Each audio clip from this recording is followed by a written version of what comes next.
Bajet 2022 yang dibentangkan pada Jumaat lalu sudah pasti berteraskan kepada tiga paksi utama, perkukuh pemulihan bina daya tahan dan juga memacu pembaharuan. Bagaimana ianya benar-benar diterjemahkan? Bagi mengulas perkara ini, saya bersama dengan Profesor Madya Dr. Rohami Syafiee, Pengarah Institut Kajian Strategik dan Pembangunan Perakauran Mampan, Universiti Utara Malaysia. Assalamualaikum Doktor, terima kasih kerana sudi bersama dengan kita. Konsep keluarga Malaysia diketengahkan. Bagaimana intipati bajet 2022 benar-benar menterjemahkan apa yang diperlukan oleh keluarga Malaysia? Adakah benar semua segmen masyarakat diberikan keutamaan dalam bajet kali ini dan tidak ada yang tersimpang ataupun tidak ada yang ketinggalan? Komen Doktor dalam isu ini. Okey, terima kasih Encik Zulfikri. Malaysia tahun 2022 yang dibentangkan baru-baru ini pada hari secara khususnya. Saya boleh katakan hari ini melibatkan jumlah yang tertinggi, bajet melibatkan 332.1 bilion. Jumlah ini adalah jumlah yang tertinggi berbandingkan bajet-bajet yang terdahulu. Bila kita menyebut bajet yang cukup besar ini, sudah tentu ini akan melibatkan semua golongan. Saya boleh katakan hampir semua golongan dapat menaiki daripada bajet yang berkenaan. Saya bagi contoh, belia dapat, orang kurang upaya pun dapat dengan jumlah yang cukup banyak. Orang asli, pendapatan rendah, sudah tentu, para petani, guru, hatta para pelajar pun dapat manfaat daripada bajet 2022 ini.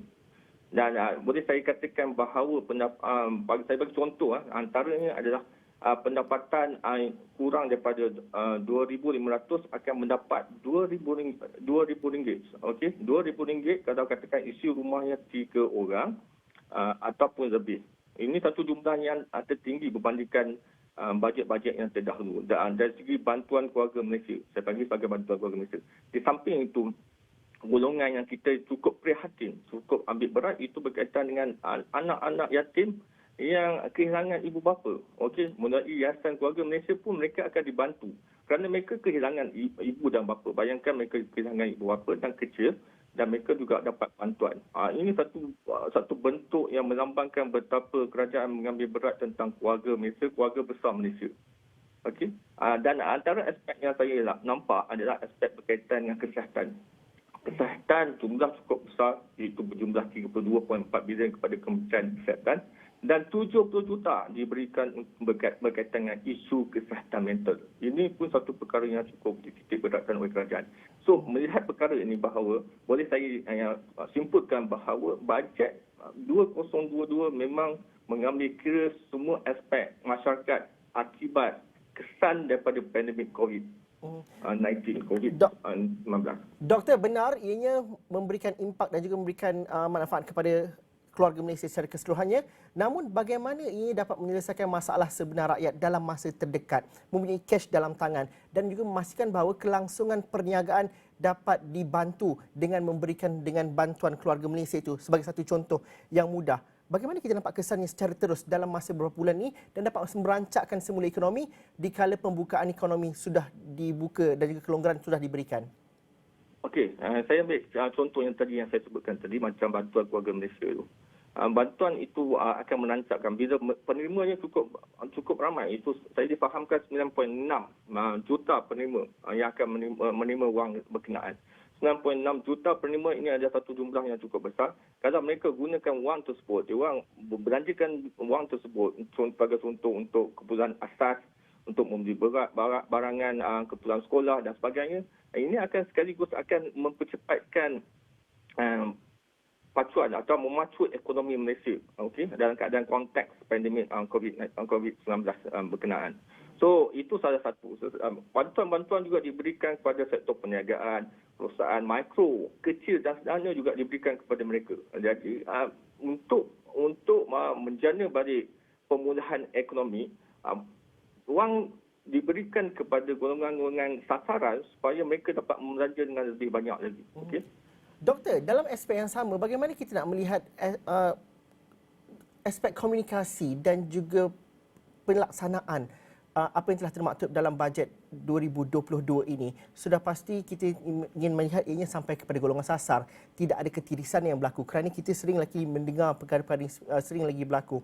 Jadi pada pandangan doktor, bagaimana strategi yang dilakukan oleh Menteri Keuangan yang akan mengatakan bahawa akan banyak lagi sesi libat urus pemberitahuan seperti dalam program laksana itu akan dilakukan dan juga dapat memastikan bahawa rakyat mendapat manfaat secara terus dan tahu apa hak mereka yang telah diletakkan dalam bajet 2022 ini? Perkara-perkara pokok di sini, okey, dari sudut sini komunikasi kena jelas. Rakyat kena tahu. Kita sekarang ni macam-macam komunikasi media kita boleh guna. Bukan sahaja melalui media massa tetapi kita boleh guna di media alternatif. Itu salah satu perkara. Yang kedua, setiap bahagian perlu memainkan peranan. Setiap pihak perlu memainkan peranan. Pihak atasan, pihak pertengahan dan pihak bawahan perlu memainkan peranan. Sebagai contoh di kawasan kampung, sebagai contoh, mereka perlu wawarkan apa yang agenda ataupun maklumat-maklumat daripada bajet 2022 yang memberi manfaat kepada golongan berpendapatan rendah. Dari sudut ketirisan sebagai contoh, dari sudut ketirisan kita perlu lihat balik laporan sebagai contoh laporan Ketua Audit Negara. Perkara-perkara berkenaan boleh diperbaiki kalau ada sebarang perkara yang mungkin yang menjejaskan wang yang diumumkan dalam sebarang bajet untuk disalurkan kepada rakyat. Perkara-perkara yang disebut dalam laporan Ketua Audit mungkin perlu ditangani dengan lebih baik lagi. Itu antara perkara-perkara yang perlu dilihat secara menyeluruh. Itu yang saya sebut tu antaranya. Banyak lagi perkara yang komunikasi yang perlu diberikan supaya isu ketirisan ini tidak berlaku lagi, okay? Untuk memberi manfaat kepada keseluruhan rakyat secara keseluruhan. Okay? Doktor, Dewan Rakyat perlu dapat maklumat itu secara jelas, okay? Secara jelas supaya apa sahaja pengumuman, okay? Setiap pihak dalam keluarga Malaysia mengetahui apa yang berlaku.